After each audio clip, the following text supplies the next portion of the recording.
लितं येन तस्मै नमः। श्री चैतन्य मनोभीष्टं स्थापितं येन भूतले स्वयं रूपकदा मह्यं ददाति स्वपदान्तिकम्।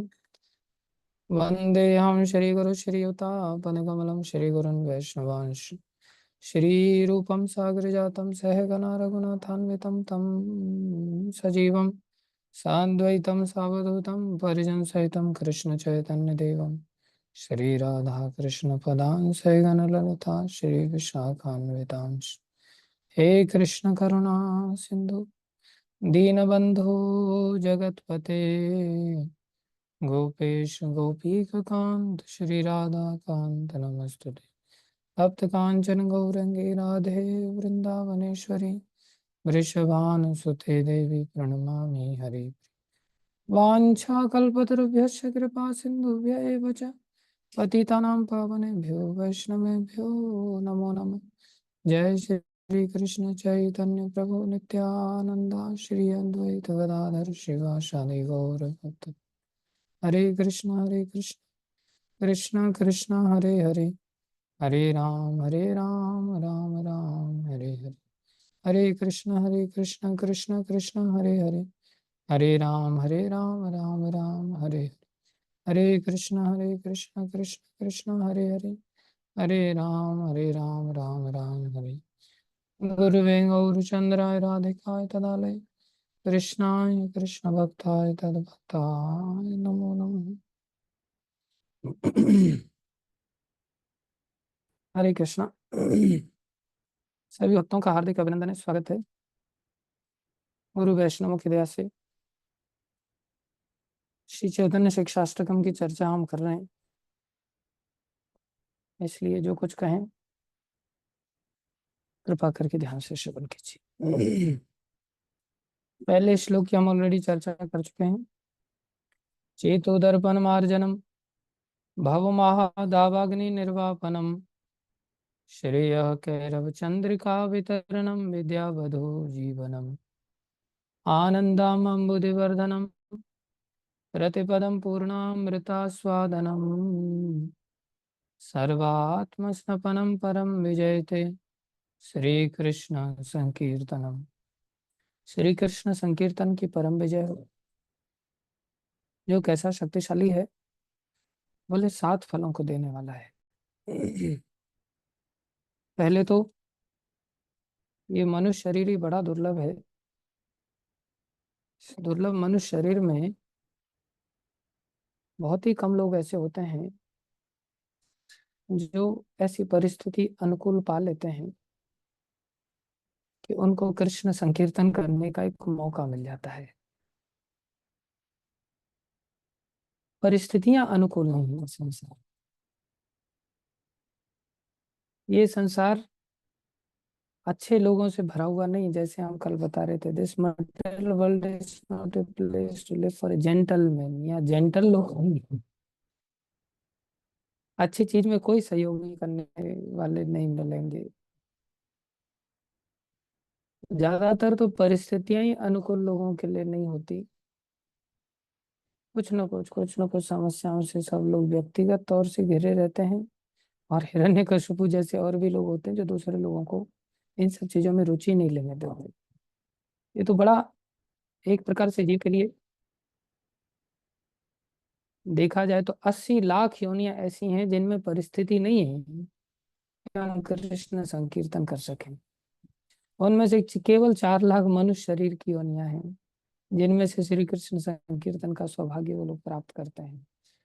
उसमें भी उनके लिए भी इतनी अनुकूल परिस्थिति नहीं होती। माँ बाप भाई बंधु सखा कोई व्यक्ति नहीं कहता कि तुम जाकर के श्री कृष्ण संकीर्तन कर लो। कोई नहीं कहता। कुछ लोग होते हैं जिनको ऐसी सुविधा मिल जाती है कि माता पिता ही कहते भैया कृष्ण कीर्तन करो, क्यों नहीं करते। माँ बाप परिवारीजन ही कहते हैं कि भाई कीर्तन कर लो, भगत भक्ति कर लो, भजन कर लो अच्छी तरह से। ये लोग और अत्यंत दुर्लभ पाए जाते हैं। लेकिन उसमें भी फिर हमारा मन, जब सुविधा मिल भी जाए तो हमारा मन नहीं करने देता। मन हमारा गंदा है, चित्त हमारा गंदा है। तो कितना मुश्किल है किसी भी व्यक्ति को श्री कृष्ण संकीर्तन कराना। जीव ने अपने ही हाथों से अपने पैरों पर कुल्हाड़ी मार रखी है, जिसकी वजह से एक तो इस संसार में गिरना पड़ गया, ऊपर से इस संसार में 80 लाख योनियों में गिरना पड़ गया।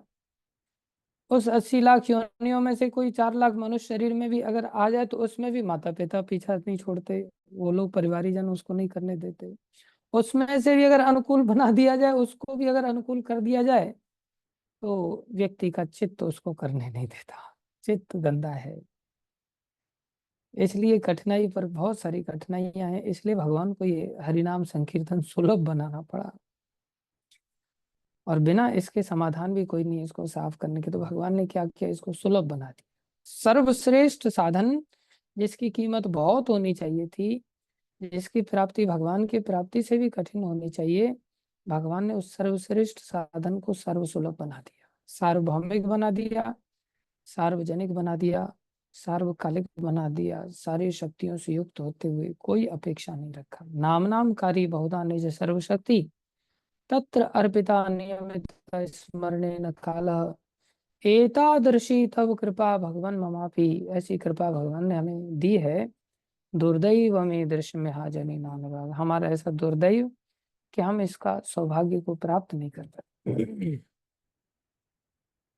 तो ध्यान दें, ये दुर्दैव की चर्चा चल रही थी। दुर्दैव में हम नाम अपराध को लेकर के समझ रहे थे कि जब व्यक्ति एक हाथ से पैर छू रहा है और एक हाथ से गाल पे थप्पड़ लगा रहा है, तो कोई व्यक्ति एक हाथ से पैर छू रहा है और दूसरे हाथ से हमारे गाल पे थप्पड़ लगाएगा, तो हमें क्या चीज याद रहेगी?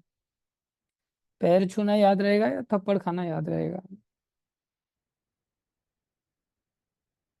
कोई बताओ थोड़ा सा।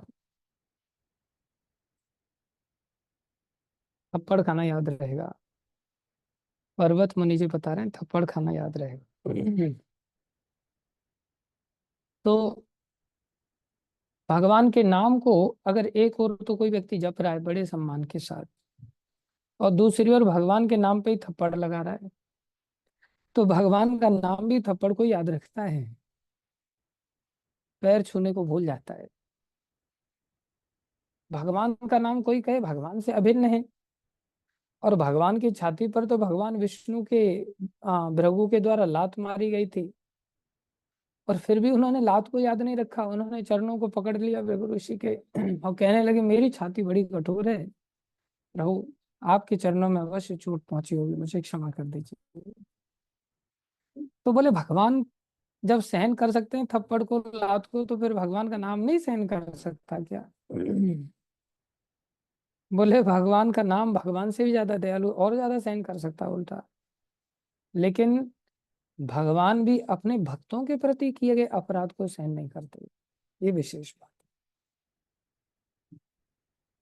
भगवान खुद के प्रति तो सहनशील हैं, और हमें सिखा रहे हैं कि भाई आप भी मेरे अनुयायी बनना चाहते हो तो मेरे प्रति तुम भावना रखते हो, तो मेरे जैसी भावना तुम्हारे अंदर विकसित होनी चाहिए।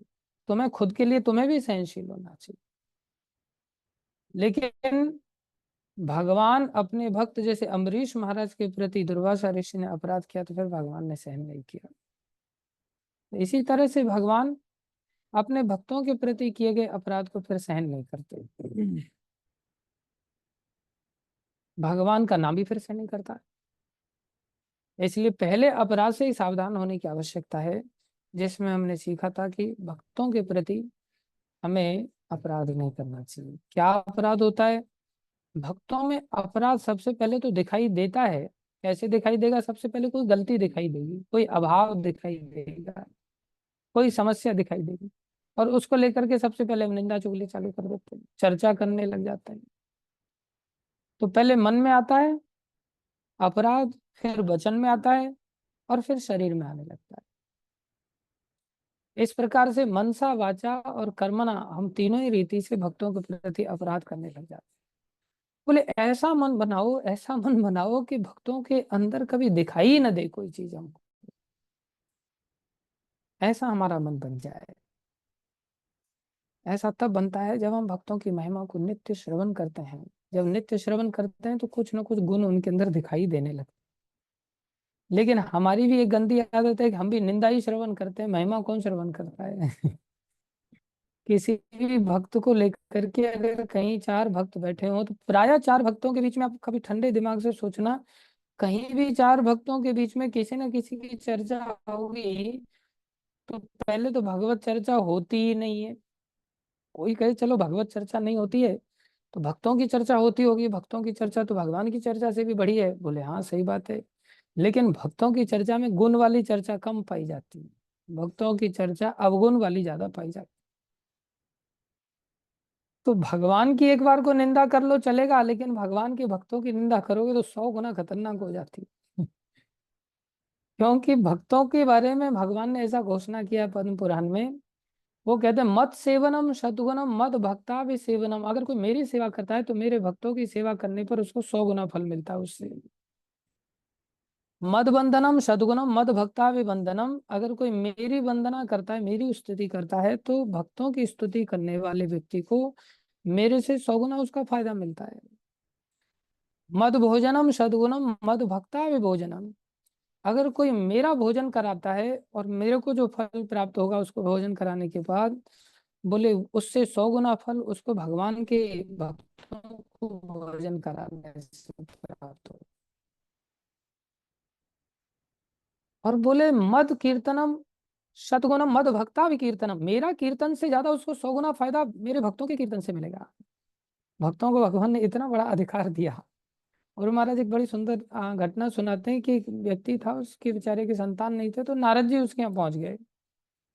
तो नारद जी को कहता है, नारद जी देखो ना मेरे कोई संतान ही नहीं है, आप कृपा करो, भगवान से कुछ पूछो, कुछ मेरे ऊपर दया हो जाए। तो भगवान से पूछ करके आए नारद जी, बोले भैया भगवान ने कहा तेरे तो 7 जन्मों तक संतान नहीं। तो वो बेचारा बड़ा दुखी हो गया। एक दिन उसके दरवाजे से भक्त भिक्षुक होते हैं, भिखारी होते हैं, भिखारी अपने लिए नहीं होते, जीवों के कल्याण के लिए होते हैं। तो उन्होंने रोटी मांगने के मधुकरी के बहाने कीर्तन करते हुए जा रहे थे और कहते रहे, कोई एक रोटी देगा तो एक संतान होगी, दो देगा तो दो लड़के होंगे, तीन देगा तो तीन लड़के होंगे। ऐसे वो दौड़ करके सुन करके 4 रोटी लेकर के आया और 4 रोटी महात्मा जी को दे दिया और चले गया। अब थोड़े समय बाद नारद जी फिर से आए, तो नारद जी देखते उसके तो चार चार संतान है। तो नारद जी पूछते भैया ये किसके बच्चे तुम्हारे यहाँ पर आए हैं? नाते रिश्तेदार के आए हैं, छोटे भाई के हैं, पड़ोसी के हैं, किसके हैं? बोले महाराज आप भी झूठ बोलते हैं, ये तो मेरे को पहली बार पता चला। आप कह रहे थे 7 जन्मों तक संतान नहीं है, देखो मेरे तो चार चार संतान हो गई। नारद जी बोले ये मेरे को भी संदेह कि मैं तो झूठ नहीं बोलता, लेकिन भगवान भी झूठ बोलते हैं। भगवान के पास चले गए, भगवान के पास जाकर के प्रभु आप कह रहे तो उसके 7 जन्मों तक संतान नहीं, तो उसके तो चार चार बच्चे खेल रहे। बोले भैया मैंने नहीं दिए, वो फलाने भक्त ने उसको दे दिए, तो मैं क्या करूं, भक्त तो स्वतंत्र हैं। भगवान ने भी ऐसे ही नहीं कह दिया कि भक्तों का सेवा करने पर 100 गुना फल मिल जाता है, भक्तों का कीर्तन करने पर 100 गुना फल मिल जाता है। भक्तों की सामर्थ्य भगवान ने इतनी दे रखी है भक्तों को, इसलिए भक्तों से बहुत सावधान रहने की आवश्यकता है। बोले भक्तों का कीर्तन करता है व्यक्ति तो 100 गुना फायदा मिलता है भगवान के कीर्तन से भी। तो फिर कोई कहे, अब कोई कहे कि फिर प्रभुपाद जी ने कृष्ण कीर्तन क्यों करने के लिए बोला, हम तो प्रभुपाद प्रभुपाद ही कीर्तन करेंगे। भक्तों का कीर्तन करने का अर्थ है भक्तों की आज्ञा का पालन करना, वो भी भक्तों का ही कीर्तन है। प्रभुपाद जी कह रहे हैं तुम कृष्ण महामंत्र का कीर्तन कृष्ण कीर्तन करो, तो हम उनके आदेश पर कृष्ण कीर्तन करें, तो वो भी प्रभुपाद जी का ही कीर्तन है। हम प्रभुपाद जी के आदेश को बजा रहे हैं, आदेश को बजाना मतलब उनका कीर्तन करना है। हम कृष्ण कीर्तन भी कर रहे हैं तो भक्तों के आदेश में ही, बिना भक्तों के आदेश में अगर कोई कृष्ण कीर्तन करता है तो उसको फायदा तो मिलेगा, लेकिन जो आदेश में कर रहे हैं उनको 100 गुना फायदा मिलेगा। ये विशेष बात है। अब महिमा जब इतनी है तो उसका अपोजिट पार्ट अगर देखेंगे, तो अगर कोई सद्गुणों का कीर्तन कर रहा है तो 100 गुना फायदा ले रहा है, तो भगवान का जो निंदा कर रहा है, भगवान को जो गाली दे रहा है, और कोई भक्तों की निंदा कर रहा है, भक्तों को गाली दे रहा है, तो भगवान की निंदा करने पर जो फायदा मिल नुकसान होता है, फायदा क्या नुकसान होगा, भगवान की निंदा करने पर जो नुकसान उठाना पड़ता है उससे 100 गुना ज्यादा नुकसान उसको भक्तों की निंदा करने पर उठाना पड़ेगा। ध्यान देने वाली बात है। 100 गुना ज्यादा उसको भक्तों की निंदा का नुकसान उठाना पड़ेगा। इसलिए कभी हम भक्तों के बीच में बैठ जाएं तो कभी एक दूसरे की निंदा करें ही नहीं। चाहे कुछ भी हमारे साथ में कुछ ऐसी घटना क्यों ना घट जाए, हमें देखना चाहिए ये भगवान की दया से हुआ है, भगवान की कृपा से जो कुछ भी हो रहा है, अच्छा बुरा हमारे साथ, सब भगवान जैसे करें वैसे ही ठीक है, ऐसा समझना चाहिए। जड़ भरत जी देखो, किसी को दोष नहीं देते थे, पांडव लोग किसी को दोष नहीं देते थे, ध्रुव महाराज किसी को दोष नहीं दे रहे हैं, प्रहलाद महाराज शुरुआत में उनकी ना समझी थी तो दोष दिया, लेकिन बाद में उनकी माँ ने ये बात समझाया, बेटा तुम अपनी माँ के प्रति गलत भावना मत रखना, ये कितना कठिन काम है। बोले भजन करने तो जा रहे हो, भक्ति करने तो जा रहे हो, लेकिन तुम्हारी माँ ने थप्पड़ मारा है, जो सच है एक प्रकार से। हमारे जीवन में तो कई बार भक्त थप्पड़ नहीं मारते तो भी हम कहते देखो इन्होंने पॉलिटिक्स किया है मेरे साथ। चाहे पॉलिटिक्स ना भी की हो, लेकिन ऐसा लग रहा है कि मटका उसी के सर पे फूट रहा है, कुल मिलाकर के कॉन्सिक्वेंसेस ऐसे हो रहे हैं तो आदमी पक्का मान लेता है, हाँ इसने मेरे साथ किया है। फिर हम भक्ति को प्राप्त नहीं कर पाएंगे, किसी भी हालत में नहीं कर पाएंगे, क्योंकि भगवान का नाम इसे सहन नहीं कर सकता। सच में भी घटित हो तो भी ब्रह्मा जी स्तुति करते हैं भागवतम में 10वें स्कंद के 14वें अध्याय के आसपास। ब्रह्मा जी कहते हैं कोई भी व्यक्ति भगवान की कृपा को ऐसे प्राप्त कर लेगा जैसे उसका उत्तराधिकार हो। उत्तराधिकार जैसे क्लेम करते हैं बच्चे कि हमारे बाप की संपत्ति हमें ही प्राप्त होगी और कोई नहीं ले सकता। यहां तक कि मैंने हालत देखी कि पिता ने किसी दूसरे को संपत्ति दे दी। औलाद कई बार माँ बाप की सेवा नहीं करती, तो पिता चाहे तो दूसरे को संपत्ति दे देता है।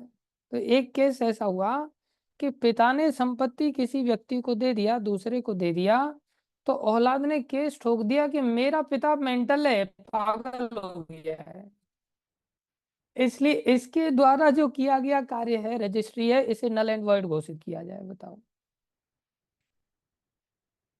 बोले तू बहुत होशियार है, बालक तो, पिता तो चलो पागल घोषित कर दिया उसने। बोले मैं होशियार हूं, मैं उसकी संतान हूं, मेरा बर्थ सर्टिफिकेट है, पीछे मेरे बाप का नाम लिखा हुआ है, इसलिए संपत्ति मेरे को प्राप्त होनी चाहिए। देखो लोग उत्तराधिकार के लिए क्या क्या नहीं करते। तो संसार में उत्तराधिकार का अधिकार कितना ज्यादा है, और सरकार भी कई बार उसे मेंटल घोषित कर देती है कुछ ले दे करके उस व्यक्ति से, और उसको संपत्ति दिला देती है। ये सब गोलमाल चलता है। तो ब्रह्मा जी कह रहे हैं उस भक्त को भगवान की वो कृपा, भगवान की प्राप्ति ऐसे मिल जाती है, भगवान का धाम ऐसे मिल जाता है। अब भगवान का धाम तो भगवान का अपना खुद का घर है ना, तो उनके घर पर फिर उनके पुत्रों का भी तो अधिकार होगा कि नहीं, संतान का भी अधिकार होगा। तो बोले हम लोगों को संतान होने के कारण भगवान के धाम में घुसने का ऐसा ही अधिकार मिल जाएगा जैसा कि किसी पुत्र को उत्तराधिकार के रूप में प्राप्त हो जाता है। लेकिन भगवान के साथ ऐसा नहीं कर सकते कि भगवान मेंटल है, हमें नहीं दे रहे हैं किसी और को दे रहे हैं साहब। और भगवान के यहाँ किसी चीज की कमी भी नहीं हो, किसी को भी दें, क्या हमें नहीं देंगे? हम भी तो अपने आप में संतान है, ऐसा तो है नहीं कि जबरदस्ती उनकी संतान बनने का प्रयास कर रहे हो। नेचुरली सारे जीव ही उनकी संतान है, तो सब जीव मात्र को वहां कंपटीशन नहीं है। कई बार संसार में व्यक्ति सोचे संसार की वस्तु को पाने के लिए जैसे कंपटीशन होता है, बोले भगवान की प्राप्ति, भगवान के धाम की प्राप्ति के लिए कोई कंपटीशन नहीं है। क्या है फिर? बोले कंपटीटिव एटीट्यूड छोड़ना पड़ेगा। कंपटीशन नहीं है, एक दूसरे के साथ जो कंपटीटिव एटीट्यूड है हमारा, जिसके चलते हम एक दूसरे की टांग खींचते हैं और परिणाम में निंदा करते हैं, बोले उसको छोड़ दो। तो ब्रह्मा जी बता रहे हैं कि उस व्यक्ति को उत्तराधिकार में प्राप्त होगा। और कौन व्यक्ति ऐसा है जिसका उत्तराधिकार का ऑप्शन नहीं है? हर व्यक्ति भगवान की संतान है, तो हर व्यक्ति अपना राइट क्लेम कर सकता है कि भाई मेरा भी उत्तराधिकार है। उसको क्या करना है? बोले 3 चीज उसको करनी चाहिए। सबसे पहली चीज, उसको आत्महत्या नहीं करनी चाहिए, जिंदा रहना चाहिए। अरे जब संतान मरी जाएगी तो उसको उत्तराधिकार में कहाँ मिलेगा फिर कुछ, जो बचे हुए हैं उनको मिलेगा ना बाप के जाने के बाद तो, या बाप रहे तो दे सकता है अधिकार। जब संतान मरी गई तो कौन से कमरा दिया जाए उसको, बताओ। इसलिए जीवन में किसी भी स्थिति में व्यक्ति को आत्महत्या नहीं करनी चाहिए, जिंदा रहना चाहिए। दूसरा, अब देखो परिस्थितियां विपरीत बनती हैं जीवन में, जिसकी वजह से आदमी फ्रस्ट्रेटेड हो जाता है और आत्महत्या करता है। दूसरा, ब्रह्मा जी कह रहे हैं कि उस व्यक्ति को परिस्थितियां कैसी भी हों उसको सहन करना सीखना पड़ेगा। जब मर नहीं रहा है, जिंदा रहने के लिए बोला जा रहा है, तो परिस्थितियां थोड़ी निकल के कहीं बाहर जाने वाली, उसको सहन ही करना पड़ेगा। बोले परिस्थितियां सहन करना चाहिए, लेकिन क्या सोच के सहन करना चाहिए? बोले ये मेरे ही किए कर्म हैं ऐसा सोच के सहन करना चाहिए। ये सोच के सहन करोगे कि ये व्यक्ति ने मेरे साथ ऐसा किया, तो फिर तो तुम उसकी निंदा करने लग जाओगे। ये सोच करके सहन करो कि मेरे ही कर्म में, हो सकता है इस जन्म के हो सकता है पिछले जन्म के हो सकता है और पिछले जन्म के। हमने शास्त्र में नारद जी का वृत्तांत तो सुना था कि नारद जी की जब पत्नी को, जो कि आ, भगवान की माया से ही एक राजकुमारी, शील निधि राजा की कन्या, जो नारद जी के लिए वर के रूप में, पत्नी के रूप में वहां पर माया के रूप में प्रकट की गई थी, और भगवान आकर के उनका वरण करके ले गए, तो नारद जी बड़े क्रोधित हो गए। और नारद जी इतने क्रोधित हो गए, नारद जी ने शाप दे दिया उनको। तो हम सोच रहे थे कि कैसे कैसे कई बार ऐसी बुद्धि जब खराब हो जाती है, अपना कुछ बिगड़ जाता है, तो भगवान को नारद जी ने शाप दे दिया। कल ही एक व्यक्ति हमको मिले और भगवान को इतना श्राप पे श्राप दिए जा रहे हैं। उनकी कमर में अचानक से दर्द हो गया, ऊपर से नौकरी में थोड़ी समस्या हो गई, ऊपर वाले परेशान कर रहे हैं, और थोड़े समय पहले पत्नी उनकी मर गई। तो मेरे सामने ही भगवान को श्राप दे रहे हैं। बोले मैं भगवान को श्राप देता हूँ, युगों युगों तक बोले आपको पत्नी का वियोग सताएगा, युगों युगों तक। बोले जैसे आपने मेरा सब गड़बड़ किया ना, पत्नी मार दी जान से, नौकरी से मेरे को परेशान कर रहे हो, अब और कितना मेरे को सताओगे समझ नहीं आ रहा है। मैं आपको श्राप देता हूँ, आप भी आदमी है मैं भी आदमी हूँ, आपके अंदर भी फीलिंग्स है मेरे अंदर भी फीलिंग्स है, मैं आपको श्राप देता हूँ, लक्ष्मी जी से आप हमेशा हमेशा के लिए वियोग प्राप्त करेंगे, हे विष्णु भगवान ऐसे दुखी होकर के वो व्यक्ति श्राप दे रहा है। कलयुग के अंदर पहले तो पैदा होकर के श्राप देने वाली बात कैसी हंसी मजाक वाली बात है। कुछ है नहीं, कुछ भक्ति भक्ति है नहीं, फिर भी व्यक्ति श्राप पे श्राप दिए जा रहे हैं।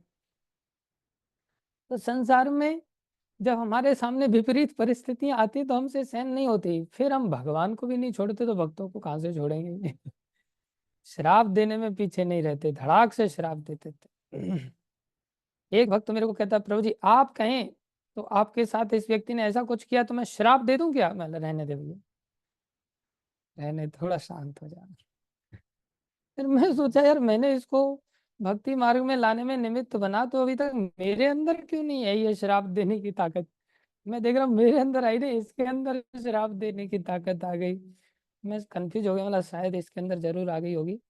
मैंने उसको शांत किया, मैं बोला चल कोई नहीं, तो शांत हो जा, मेरे अंदर तो भक्ति नहीं, तो फिर श्राप देने की ताकत कहाँ से आएगी? उसके अंदर, बेचारे के अंदर आ गई होगी। मेरे को शांत करना पड़ा। हम लोग जब जीवन में किसी भी परिस्थिति को सहन नहीं कर पाते, जो कि परिस्थितियों को सहन करना होता है क्या सोच के, इस जन्म में नहीं तो पिछले जन्म में, पिछले जन्म में नहीं तो और पिछले जन्म में। 100 जन्मों तक तो धृतराष्ट्र को याद था, फिर वो पूछ रहा है मेरे को अंधा क्यों बनाया, क्यों? तो प्रश्न खड़ा ही हो जाता है ना। व्यक्ति अपनी गलती स्वीकार करने के लिए तैयार नहीं होता। भगवान श्री कृष्ण कह रहे 100 जन्मों तक तुम्हें अच्छी तरह से याद है, लेकिन उससे पहले का भी याद है क्या? बोले उससे पहले का मेरे को याद है, तुमने ये गलती की थी, तुमने एक कीड़े को कांटा लेकर के खेल खेल में उसकी आंखें फोड़ दी थी, 100 जन्म पहले की बात। बोले उसका परिणाम अभी तुम्हारे जीवन में यह है।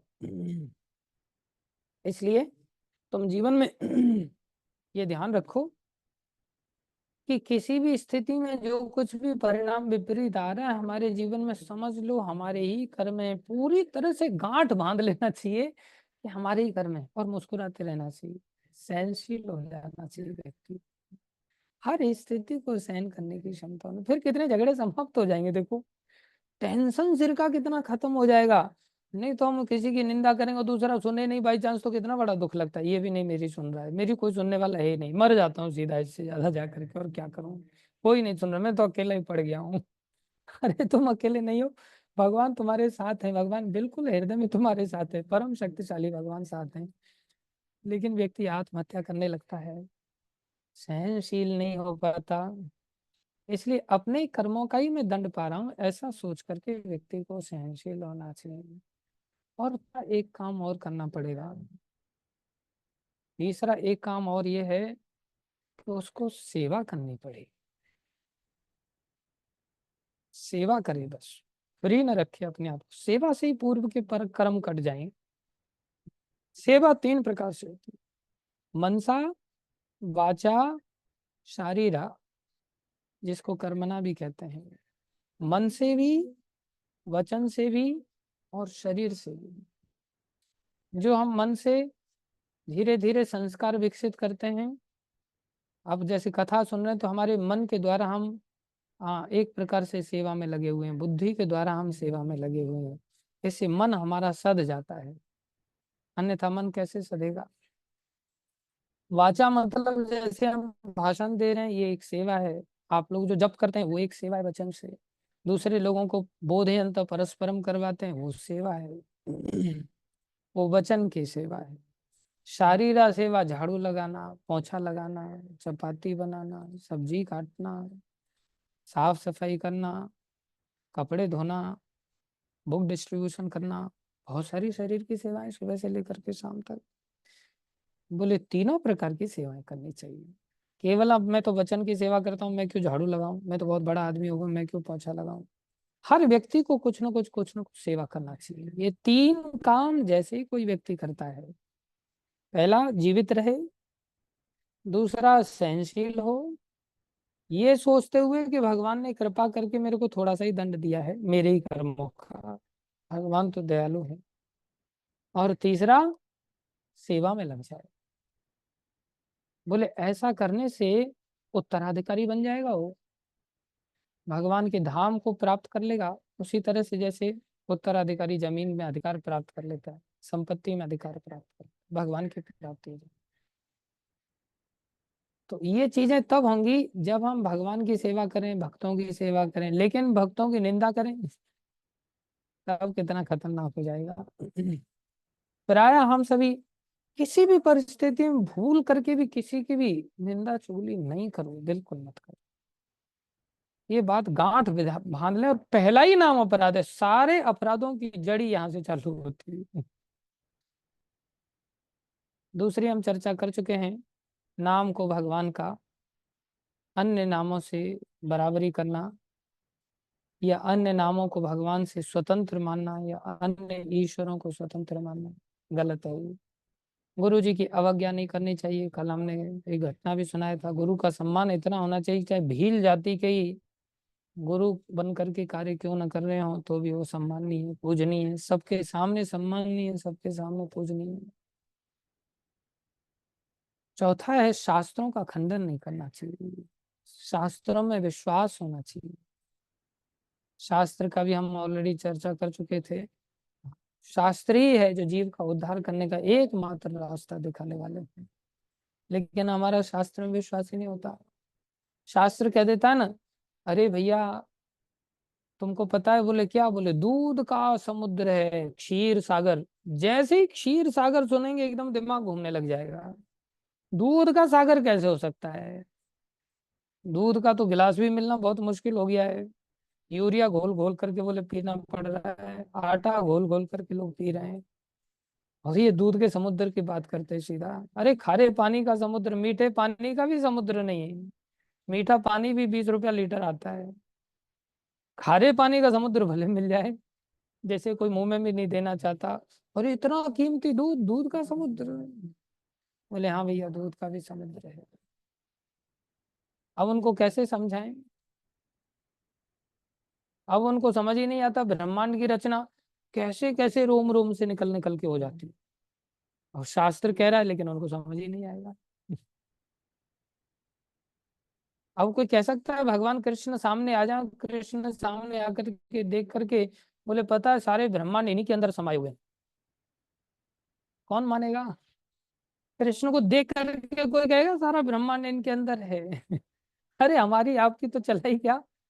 बेचारे दुर्वासा ऋषि, दुर्वासा ऋषि जब यहाँ पर एक जगह है रमन रेती करके, वहां रेती रहते तो भगवान यशोदा मैया के साथ जब मैया पानी भरने नदी में आती तो वो भी आ जाते हैं। जब वो भी आ जाते तो भगवान को वहीं खेलने के लिए नीचे छोड़ देते हैं, तो भगवान अपने सखाओं के साथ खेलते। जब भगवान अपने सखाओं के साथ खेल रहे हैं तो भगवान तो नर लीला कर रहे हैं पूरी तरह से। तो भगवान नर लीला कर रहे हैं तो छोटे बच्चे लोग तो नंगे घूमते, तो भगवान भी नंगे घूम रहे हैं। भगवान को थोड़ा सा उन्होंने गहनों की थोड़ी कौंधनी वगैरह पहना रखी है, लेकिन भगवान पूरे नंगे हैं। अब भगवान पूरे नंगे तो भगवान का एक एक अंग बड़ा आकर्षक है। भगवान के दांत बड़े सुंदर हैं, अद्भुत दांत हैं। और भगवान हंसेंगे तो कितना आकर्षण होगा। कोई भी बालक हंसता है तो आकर्षित तो कर लेता है, वो अच्छा लगता है। तो भगवान जब बच्चे होंगे तो कितने आकर्षक होंगे। तो भगवान की आकर्षकता को देख करके दुर्वासा ऋषि भी देखने, ये बालक थोड़ा सा हटके है। कई बार होते ना, कई बालकों में कोई बालक हटके होता है। तो भगवान की अद्भुतता को देखते रहे दुर्वासा ऋषि भजन करते हैं अलग अलग जगहों पर। तो वहां भजन करने के, दर्शन करने के बहाने वहां तक पहुंच गए और देख रहे ये बालक थोड़ा सा हटके है। लेकिन भगवान नर लीला करें तो हटके भी कितने भी सही, भगवान को फिर भी नंगा तो रहना ही पड़ेगा ना। बाकी सब नंगे हैं तो भगवान भी नंगे हैं। तो भगवान कुछ कॉमन चीजें भी प्रदर्शित करते हैं कि देखो मेरे अंदर ये कॉमन चीज है भाई, बाकी सब नंगे मैं भी नंगा हूँ। तो उनको ये दिखाई देता है कि हटके, लेकिन ये नहीं भरोसा हो पा रहा है कि ये भगवान भगवान है क्योंकि नंगे है ना। ऐसे ही भगवान कॉमन चीजें और भी दर्शा देते हैं। नाक से भी नाक बह रही है भगवान की, तो वो भी कॉमन चीज है। सारे बच्चों की नाक बहती है तो भगवान की भी नाक बह रही है। अंतर इतना है कि कुछ बच्चे नाक बहती है तो जीभ निकाल देते हैं, करके जीभ निकाल करके उसको सोचते हैं कि चलो बढ़िया है चाटने को मिल रहा है। लेकिन भगवान इतने भी नहीं करते कि जीभ निकाल करके चाटने लग जाएं। कुछ समझदार बच्चे होते हैं, मेरे जैसे कुछ मूर्ख होते हैं तो जीभ निकाल के चाटने लग जाते हैं। कुछ समझदार होते हैं हमारे प्राण गोपाल प्रभु की तरह, तो थोड़ा स्टैंडर्ड मेंटेन करके रखते हैं। तो वो क्या करते हैं, जैसे ही नाक आएगी एकदम से सूंघ लेंगे, ऐसे करके एकदम से सूंघ लेंगे। तो लेकिन धीरे धीरे करके फिर भी नाक बहने लग जाती है। तो कभी प्राय आप देखेंगे एक नाक बंद हो जाती है और एक थोड़ी खुली रहती है। तो एक साइड से फिर सूंघते हैं लोग, जिस साइड वाली नाक बंद है ना, अगर इस साइड वाली बंद, ऐसे करके मुंह करके नाक को खींचेंगे। जिसको नहीं आता सीख लो, चाटना बंद कर देना, जो भी है बच्चे लोगों को वैसे सिखा देना। इधर साइड की बंद होगी तो ऐसे करके सूंघेंगे बेचारे, जिससे वो नाक ऊपर चली जाए। तो भगवान की नाक क्या कर रही है, लेफ्ट राइट, कभी कोई नीचे आ रही है तो कभी कोई नीचे आ रही है, बत्ती जल रही है एक प्रकार से। तो दुर्वासा ऋषि को हंसी आ गई। और दुर्वासा ऋषि थोड़ा सा सोचने लगे, अरे ये हटके तो है लेकिन इतना भी हटके नहीं है। तो उनको देख करके भगवान को लगा कि अच्छा ये मेरे को साधारण समझ रहे हैं। तो भगवान ने क्या किया, एक मुस्कुराते हुए खाली मुंह से सांस ले ली। इस बार नाक तो बंद थी ना, बोले नाक को लेके इनको संदेह हो रहा, मैं मुंह से सांस लेता हूँ। जैसे ही मुंह से सांस लिया अंदर घुस गए दुर्वासा ऋषि, सीधे भगवान के अंदर घुस गए। और अंदर जाकर के क्या देखते हैं, अलग सृष्टि, बहुत घना जंगल है। और वहां जंगल में चारों तरफ अंधकार, और वहां एक अजगर दिखाई दिया उनको, विशाल काय अजगर। उधर अजगर ने सांस लिया तो अजगर के मुंह में घुस गए। अजगर के मुंह में जाकर के देखते तो वहां भी एक अलग सृष्टि। अंदर पेट में जाकर के मरे नहीं, अलग सृष्टि दिखाई दे रही। अब तो वो कहीं ना कहीं किसी न किसी के अंदर घुसते घुसते 7 जगहों पर अंदर घुसते चले गए इस तरह से। और 7 जगहों पर सृष्टि दिखाई दे रही है। और लास्ट में अचानक से प्रलय आ गई और वो पानी में बहते जा रहे हैं, बहते जा रहे हैं, बड़ी हालत खराब। अंत में एक उनको बालक दिखाई देता है, दूर से उस बालक के पास जाते हैं। बालक फिर वहां सांस लेता है तो फिर उस बालक के अंदर घुस जाते हैं। वो बालक कोई नहीं था, भगवान ही थे। तो बालक के अंदर फिर घुस जाते हैं और यहाँ घुसते हैं, और इस बार निकलते कहाँ हैं, यहाँ से घुसते हैं तो फिर वही रमन रेती में पहुंच जाते हैं, जहाँ वो देख करके भगवान को हंस रहे थे, और सामने देखते हैं वही बालक है, और वो वही मुस्कुरा रहा है अभी फिर से वैसे ही। तो भगवान ने ये दिखाया कि भाई मेरे पेट में ही ब्रह्मांड है, लेकिन ये भरोसा शास्त्र पर कोई कर ले तो अच्छी बात है, लेकिन शास्त्र पर भरोसा होता नहीं आसानी से। और फिर हम सोचते हैं शास्त्र में बोले गप मारा गया है, सब ऐसे ही है, किसी ने लिख दिया है, और हम भरोसा नहीं कर पाते। फिर भरोसा करना पड़ता है लातों के भूतों के द्वारा, जो जब भगवान की माया शक्ति से इस प्रकार से दंडित होते तब भरोसा करते। इसलिए शास्त्र को हमें साधारण नहीं लेना चाहिए, विश्वास करना चाहिए। जैसे लोग कहते हैं ना कि भाई हम नहीं मानते स्वर्ग है, हम नहीं मानते गोलोक धाम है। बोले तुम मानते हो क्या कि अमेरिका है? ले अमेरिका तो सब मानते हैं। बोले सब कौन मानते, तुम गया है क्या देखने के लिए? बोले नहीं नहीं, फलाना व्यक्ति गया था, फलाना व्यक्ति गया था। उन लोगों के नाम ले लेते हैं तो हमें विश्वास हो जाता है। ऐसे आध्यात्मिक जगत में भी हमें परंपरा का नाम लेना सीखना चाहिए। बोले ये परंपरा के ये व्यक्ति गए थे, ये व्यक्ति गए थे, नारद जी जाकर के आते हैं, अन्य अनेक भक्त लोग हैं जिन्होंने इस प्रकार से धाम में प्रवेश किया और धाम से यहाँ पर आते हैं, जैसे प्रभुपाद जी हैं। सारी परंपरा ऐसी दिव्य है जो भगवान के साक्षात धाम के दर्शन करते हैं और संसार के लोगों को दर्शन कराते हैं। उनके सानिध्य से हमें वो विश्वास आता है, क्योंकि वो विश्वास पात्र है। कोई कहीं न्यूज़पेपर में ऐसा दिया है, किताबों में ऐसा लिखा है, तुम्हारे पास भी किताबें हैं, तुम्हारे पास भी न्यूज़पेपर है, भागवत है, भगवत गीता है, उसके माध्यम से हमें शास्त्र पर हाँ भरोसा करना चाहिए। और शास्त्रों को ऐसे ही नहीं सोचना चाहिए कि एक प्रकार से ये ऐसे ही है, ऐसे ही नहीं है, भरोसा करना चाहिए। पांचवा नाम अपराध भी मिलता जुलता है, हरे कृष्ण महामंत्र के जप को काल्पनिक समझना। व्यक्ति सोचता है अच्छा इससे पाप मिट जाते हैं, इससे पाप मिट जाते हैं। बोले ऐसे कैसे पाप मिट जाते हैं? केवल किसी शब्द को बोलने से पाप मिट जाते हैं? बाद में, बाद में आने थोड़ा। ऐसे कैसे पाप मिट जाते हैं? दिखाई तो नहीं दे रहे हैं पाप मिटते हुए। कैसे इसमें ऐसी ताकत है कि पाप मिटा देता है? बोले ये बातें तो इसलिए बताई गई हैं कि आदमी कुछ ना कुछ करता रहे। बोले अगर हरि नाम नहीं करेगा तो कुछ गलत काम करेगा, तो समाज में बोले कुव्यवस्था फैल जाएगी।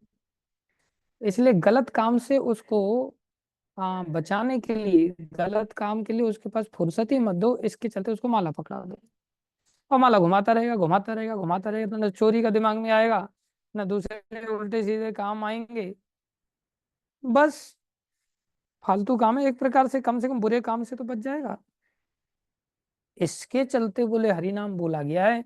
अभी एक ही माला कर रहे हो, बाकी टाइम में गड़बड़ करते होंगे, एक काम करो 16 माला करो, एक काम करो 32 माला कर दो, एक काम करो 64 माला कर दो।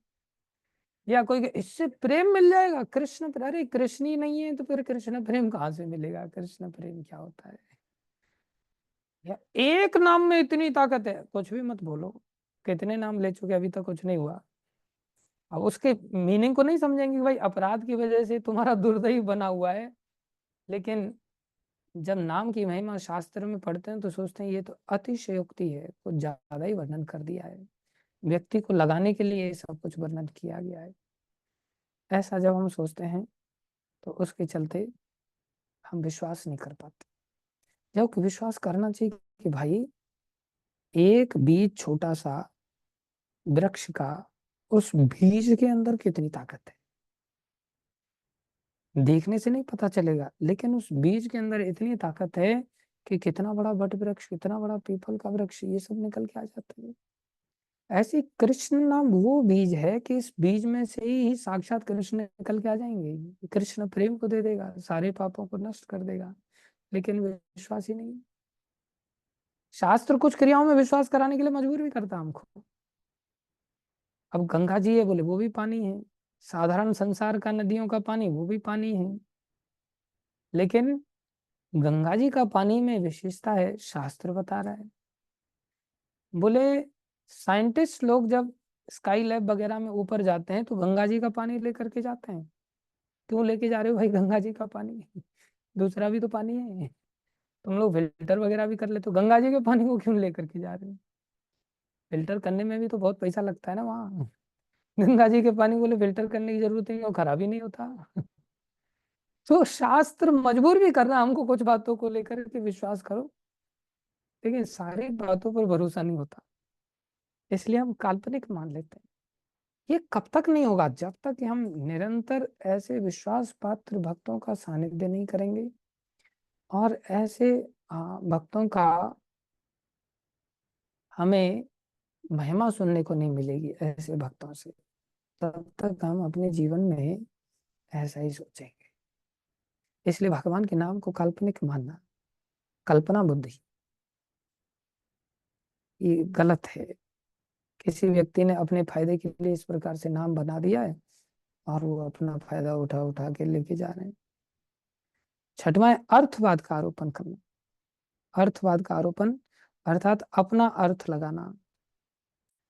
अपना अर्थ क्या है? बोले अपना अर्थ लगा रहे हैं, आम आम आम आम कहने से आम तो मिल नहीं रहा है, तुम्हारे राम राम राम राम कहने से राम कैसे मिल जाएगा बताओ? ये क्या लगाने की चेष्टा की जा रही है? ये अर्थ लगाने की चेष्टा की जा रही है। इसलिए हमें समझना होगा इस बात को। अपना अर्थ मतलब, कोई व्यक्ति सोचे देखो ये लोग तो नाम में इतना आनंद उठा रहे हैं, कई बार भक्त लोग ऐसा नाचते हैं ना, नाम से आनंदित हो जाते हैं, तो उनको नाचते हुए अश्रुपात करते हुए जब कोई साधारण संसार का व्यक्ति देखता है तो वो अपना अर्थ लगा देता है। वो कहता है ये लोग इस कीर्तन में इस म्यूजिक पे नाच रहे हैं और हम लोग डीजे के म्यूजिक पे नाच रहे हैं, तो उन दोनों म्यूजिक में क्या अंतर है? हम भी नाच रहे हैं, ये भी नाच रहे हैं। तो भक्ति का जो नाचना है उसको उन्होंने एक जैसा ले लिया, और एक जैसा लेने के कारण ही भगवान को लोग गोपियों के चक्कर में लेकर के इस दृष्टि से देखते हैं। बोले अच्छा इन्होंने भी नचाया तो हम भी दो चार गर्लफ्रेंड नचा लेते हैं। लेकिन वो बेवकूफ ये नहीं जानते कि तुम काम के चलते नाच रहे हो और वो आनंद के चलते नाच रहे हैं, वो प्रेम के चलते नाच रहे हैं, उसमें प्रेम है, उसमें आनंद है। तुम्हारे जीवन में मजबूरी है, वहां पर मजबूरी नहीं है। ये बहुत बड़ा अंतर है। इसलिए हमें अपना अर्थ नहीं लगाना चाहिए किसी भी चीज को लेकर के, आध्यात्मिक जगत में अपना अर्थ नहीं लगाना चाहिए। भगवान के ही आश्रित रह करके हमें भगवान के ऊपर निर्भर रहने की चेष्टा करनी चाहिए। और कुछ नहीं हम कर सकते, हमारे हाथ में और कुछ है भी नहीं, सारी सृष्टि उन्हीं के हाथ में है। हम करेंगे तो फिर भगवान के मुंह में ही घुस जाएंगे सीधे। और फिर भगवान का मुंह मतलब ऐसा नहीं है कि हमें भी ऐसा सौभाग्य मिल जाए। भगवान का नरक बनाया गया वो भी भगवान का मुख ही है। नरक में जाओ और वहां जूते खाओ और फिर वहां से फिर वापस आओ, फिर से ऐसी अकल आई। हमें ये चेष्टा करना है कि हमारा दुर्दैव खत्म हो जाए। धन्यवाद सभी भक्तों का धैर्यपूर्वक श्रवण करने के लिए। हम सब इस पर विचार करें और जीवन को भक्ति में आगे बढ़ाएं। धन्यवाद। शिल प्रभुपाद की जय, श्री गुरु महाराज की जय, अनंत कोटि वैष्णव वृंद की जय, आप सब भक्तों की जय। हरे कृष्ण।